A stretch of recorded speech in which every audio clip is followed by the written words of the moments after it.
पुनः आपका science point में स्वागत है।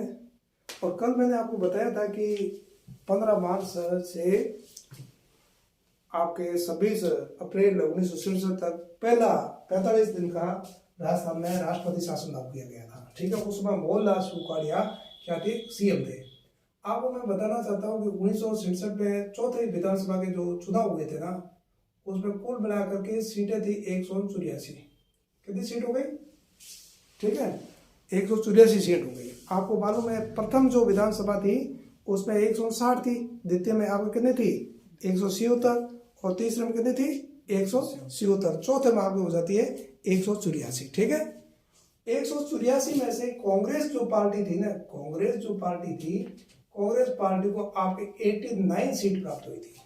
ठीक है, कितनी सीट? 89 सीट। और आपको मालूम है कि 184 का आधा मतलब कितना हो गया 92 में 184 हुआ, 93 सीट चाहिए। बहुमत के लिए एक अधिक चाहिए, बराबर नहीं चाहिए, तो एक अधिक चाहिए, 93 सीट चाहिए। ठीक है ना, इसलिए बहुमत मिला नहीं। और इसके बाद ये दूसरी जो पार्टी थी, सबसे बड़ी पार्टी, वो स्वतंत्र पार्टी। आपको मैंने बताया था कि 1959 में इसकी स्थापना हुई थी। पहले चुनाव में राम राज्य परिषद बड़ी पार्टी, दूसरे में भी बड़ी, तीसरे में स्वतंत्र पार्टी। ठीक है, समझिए बात को। और चौथे में भी स्वतंत्र पार्टी को कितने सीटें पड़ी? आपको 48 सीट पड़ी। ठीक है ना, ठीक है, पहले से भी अधिक सीटें पड़ी, पहले में 37 सीट पड़ी थी, इस बार 48 सीट बढ़ गई। ठीक है ना, और भारतीय जनसंघ था ना, उसको 22 सीट पड़ी। अपना पहले और दूसरे ध्यान रखना, बाकी को ध्यान नहीं रखना। ठीक है, भारतीय जनसंघ को कितनी सीट पड़ी? आपके 22। अब क्या था कि कांग्रेस के खिलाफ बाकी सभी ये छोटी पार्टियां थी, इन सभी ने एक होकर के एक महाराव, डूंगरपुर के महाराव थे, आपका डूंगरपुर के महाराव लक्ष्मण सिंह। ठीक है ना, लक्ष्मण सिंह के नेतृत्व में सरकार बनाने का दावा पेश किया। महाराव लक्ष्मण सिंह, ठीक है ना, ये थे। अब जो भी घटना है वही, उसकी मैं चर्चा नहीं करता हूं, क्योंकि एग्जाम की दृष्टि से जो इंपॉर्टेंट है उसी की मैं चर्चा करता हूं। ठीक है ना, तो जो भी कारण रहे हो, उस समय के राज्यपाल संपूर्णानंद थे, और राज्यपालों की भूमिका भारत में अक्सर विवादित रहती है। ठीक है, जो भी रहा हो, उन्होंने राष्ट्रपति शासन लागू कर दिया। ठीक है, बाद में बहुमत का सुखाड़िया पक्ष में जो भी हो गया, बहुमत या जुगाड़ कर दिया, जो भी हुआ, और सुखाड़िया जी को 26 अप्रैल को शपथ दिला दी गई 1967 में। ठीक है, तो लक्ष्मण सिंह जी ने दावा पेश किया। अब लक्ष्मण सिंह जी के बारे में आपको देख लेना चाहिए। पहले तो ये थे कि नंबर एक चीज मैं आपको चीज ये बताना चाहूँ, लक्ष्मण सिंह जी के बारे में बताना चाहूँ, तो ये डूंगरपुर से जुड़े हुए थे, और डूंगरपुर से जुड़े हुए थे, इनके 3 भाई थे। इनके बारे में जानना आपका उपयुक्त होगा। एक तो डॉक्टर नगेंद्र सिंह, ये कुछ अक्सर एग्जाम आते रहते हैं, और एक आपका राज सिंह, ये बहुत इंपॉर्टेंट है, सुन लो भाई। और पहले वाला 2 बहुत इंपॉर्टेंट है, तीसरा न भी हो तो। ठीक है, राज सिंह डूंगरपुर, तो आगे दोनों डूंगरपुर लगाते हैं। इनकी तो अपन लोग पढ़ेंगे अभी, इन दोनों के बारे में थोड़ा सा मैं बता देता हूँ। ये अंतर्राष्ट्रीय न्यायालय का नाम सुना होगा आपने। अंतर्राष्ट्रीय न्यायालय का जो मुख्यालय है नीदरलैंड की राजधानी, हालैंड की राजधानी हैग में। ठीक है ना, उसके ये न्यायाधीश रहे हैं। ठीक है ना, मुख्य न्यायाधीश भी रहे और न्यायाधीश भी रहे। आपको मैं बताऊं कि भारत से इस अंतर्राष्ट्रीय न्यायालय में 4 न्यायाधीश रहे अब तक। कितने? 4 न्यायाधीश, याद रखना उसका नाम। पहला जो था आपके था बन्नेगल राव। पहला क्या नाम था? बन्नेगल राव, बी राव लिखते, बन्नेगल राव या बन्नेगल रामा राव। ठीक है ना, समझ बात क्या नहीं।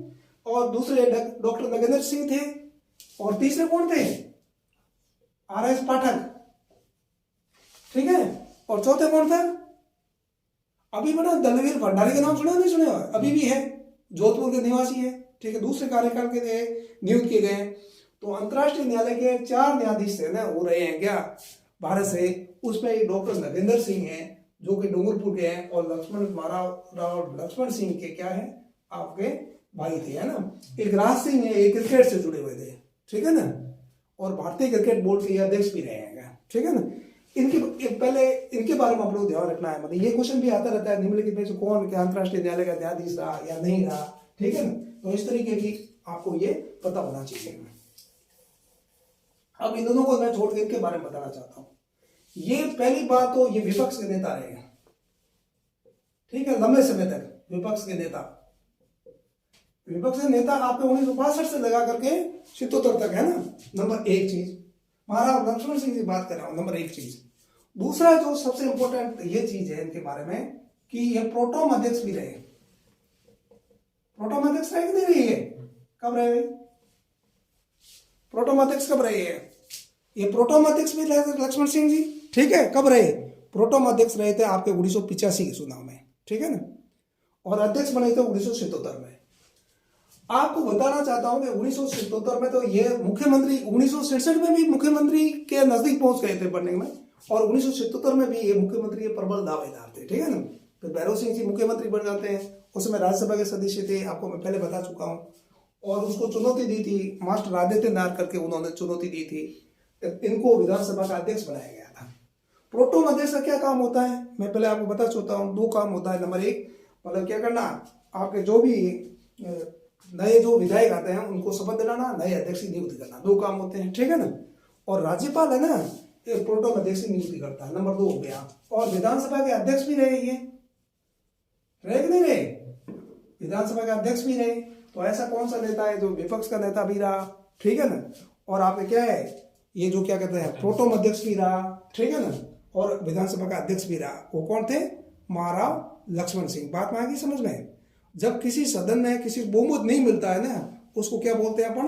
त्रिशुक विधेयक बोलते हैं। ये त्रिशुक विधेयक की स्थिति थी, है ना। और आपको मैं पहले ही बोल चुका हूं कि निर्जन नाथ रामनिवास मिर्धा आपके क्या है 1967 तक सबसे अधिक समय तक राजस्थान विधानसभा के अध्यक्ष रहने वाले व्यक्ति कौन थे? रामनिवास मिर्धा, ठीक है ना। तो 1967 में क्या है, निर्जन नाथ आचार्य को क्या गया विधानसभा अध्यक्ष बनाया गया, ठीक है ना। एक चीज मैं आपको इसमें और अच्छी तरह बताना चाहता हूं। और 1967 का जो चुनाव था ना, उसमें पूनम चंद बिश्नोई थे ना, वो प्रोटोम अध्यक्ष थे, ठीक है ना, प्रोटोम अध्यक्ष थे। कौन से में? 1967 में। ये 67 में नहीं थे, ये तो 85 में बने थे प्रोटोम अध्यक्ष कौन? लक्ष्मण सिंह जी। विपक्ष नेता 62 से लगा के 77 तक थे, ठीक है ना, और अध्यक्ष 1977 में बने थे, ठीक है ना। ये इनकी मुख्य बात है। स्वतंत्र पार्टी का अध्यक्ष भी रहे थे, ठीक है ना, ये भी अपने को ध्यान रखना है, ठीक है ना। ये बात समझ में आई नहीं? तो पूनम चंद बिश्नोई थे ना, ये प्रोटोम अध्यक्ष रहे हैं, और ये 1967 में उन्हें विधानसभा का उपाध्यक्ष भी बनाया गया था 1971 तक, ठीक है ना। बाद में 1980 में ये विधानसभा के अध्यक्ष भी बन जाते हैं, ठीक है ना। ये पिछली बार क्वेश्चन आया था एग्जाम में, 1980 से 85 विधानसभा के अध्यक्ष ये भी रहते हैं, ठीक है ना। कि आपके 85 में ये क्वेश्चन आया था पिछले बार आर में, निम्न में कौन सा व्यक्ति प्रोटोम अध्यक्ष भी रहा और विधानसभा उपाध्यक्ष भी रहा, अध्यक्ष भी रहा? पूनम चंद बिश्नोई नंबर 1। और ये सर्वाधिक 3 बार प्रोटोम अध्यक्ष रहे हैं। कितनी बार? 3 बार। एक तो 1967 में रहे, और एक 1990 में रहे, ठीक है ना, एक 1993 में रहे। कितनी बार हो गए? 3 बार हो गए। सर्वाधिक 3 बार प्रोटोम अध्यक्ष रहने वाले पूनम चंद बिश्नोई है, और अध्यक्ष भी रहे और उपाध्यक्ष भी रहे, और ये मंत्री भी रहे, ठीक है ना। और फलोदी विधानसभा क्षेत्र से उन्होंने चुनाव लड़ते थे, पहले रूनी से भी लड़ा है चुनाव उन्होंने, ठीक है। चुनाव से मतलब नहीं है, क्या कह रहा है ये एग्जाम आपको कुछ आता है। और फिर मंत्री भी रहे, ठीक है ना। और 1998 में आपको ध्यान हो तो जब आपके विधानसभा के चुनाव हुए थे, विधानसभा के चुनाव में कांग्रेस को बहुमत मिला, अशोक गहलोत जी आपके सीएम चुने गए थे।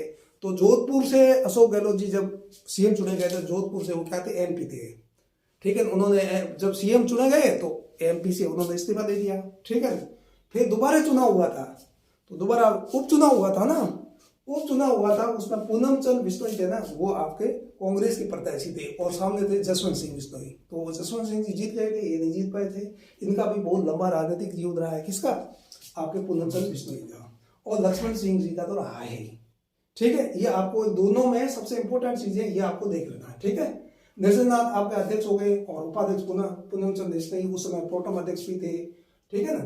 एक चीज मैं आपको ये बताना चाहता हूं कि कल मैंने ये बताया था कि विपक्ष का जो नेता होता है ना, विपक्ष के नेता को शपथ नहीं दिलाई जाती है, लेकिन वो क्या कहता है, कैबिनेट का क्या दर्जा प्राप्त करता है, दर्जा होता है कैबिनेट की वो सुविधाएं प्राप्त करता है। ये मैंने कल आपको बता दिया था, ठीक है। बताया था नहीं बताया था, ठीक है। तो इसमें ये करना है आपको कि अध्यक्ष और उपाध्यक्ष जो भी होते हैं ना, वो अध्यक्ष के रूप में शपथ नहीं लेते हैं, उपाध्यक्ष के रूप में शपथ नहीं लेते हैं, ठीक है। सदस्य के रूप में शपथ लेते हैं, विधानसभा के सदस्य के रूप में। लोकसभा में भी ऐसा ही होता है। आपने सुना होगा किसी को अध्यक्ष चुनते हैं तो शपथ वगैरह नहीं ले जाते हैं, विपक्ष के नेता भी जाते हैं और सीएम वगैरह उनको लेकर के जाकर कुर्सी पे बैठा देते हैं, ठीक है ना, ये शपथ नहीं लेते हैं। और अध्यक्ष के बारे में सबसे इंपॉर्टेंट जो चीज है ना वो आपको नोट कर लेना है, ये भी एग्जाम में क्वेश्चन आता रहता है। मान लीजिए ये सीपी जोशी है ना, अभी अध्यक्ष है विधानसभा के, तो विधानसभा के सीपी जोशी अध्यक्ष है, तो मान लीजिए 2023 में अभी चुनाव होंगे नवंबर दिसंबर में, उसके बाद में विधानसभा गठन होगा, विधानसभा की बैठक बुलाई जाएगी, प्रोटोम अध्यक्ष नियुक्त किया जाएगा, प्रोटोम अध्यक्ष क्या करेगा, सदस्यों को शपथ दिलाएगा, नए अध्यक्ष की नियुक्ति करेगा, चुनाव कराएगा, नए अध्यक्ष, जिस दिन नया अध्यक्ष का चुनाव होगा नहीं उस समय तक पिछली विधानसभा का अध्यक्ष का अपने पद पर बना रहता है।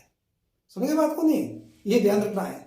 और कभी कभी क्या होता है, मध्यावधि चुनाव होते हैं तो भी अध्यक्ष बना ही रहता है, वो अगला अध्यक्ष नियुक्त किया जाएगा। तो ये इस मामले में बहुत ही इंपॉर्टेंट चीज है, ठीक है। तो आज का जो क्वेश्चन है मुख्यतः जो प्रोटोम जो पूछा जाता है वो इनके बारे में, लक्ष्मण सिंह जी के बारे में, ठीक है, और पूनम चंद्र बिश्नोई के बारे में जो प्रोटोम अध्यक्ष, उपाध्यक्ष और अध्यक्ष भी रहे हैं, ठीक है।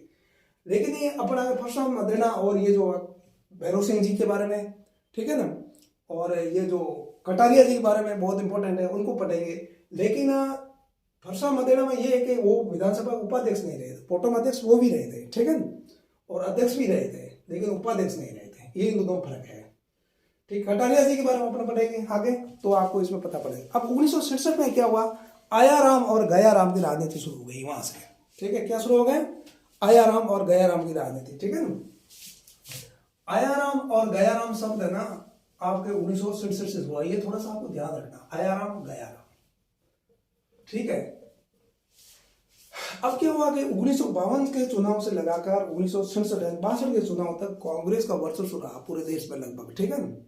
कांग्रेस की बहुत अच्छी सीटें लगभग सभी राज्यों में क्या हुआ, कांग्रेस की सरकारें थी, ठीक है ना, केंद्र में भी कांग्रेस को बहुत भारी बहुमत था।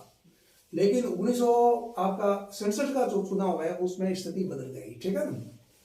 कांग्रेस को बहुत स्टेट में जो बहुमत बढ़ा तो बड़ी मुश्किल से बढ़ा, जैसे राजस्थान है, तो उसमें क्या हो गया, उसमें दल के विरुद्ध से संबंधित कोई कानून था नहीं, ठीक है ना, तो मर्जी पड़े वैसे सदस्य क्या इधर उधर चले जाते थे। जैसे हरियाणा में आयाराम करके एक विधायक था, उसने दिन में कितने ही बार उसने दल बदल दिया।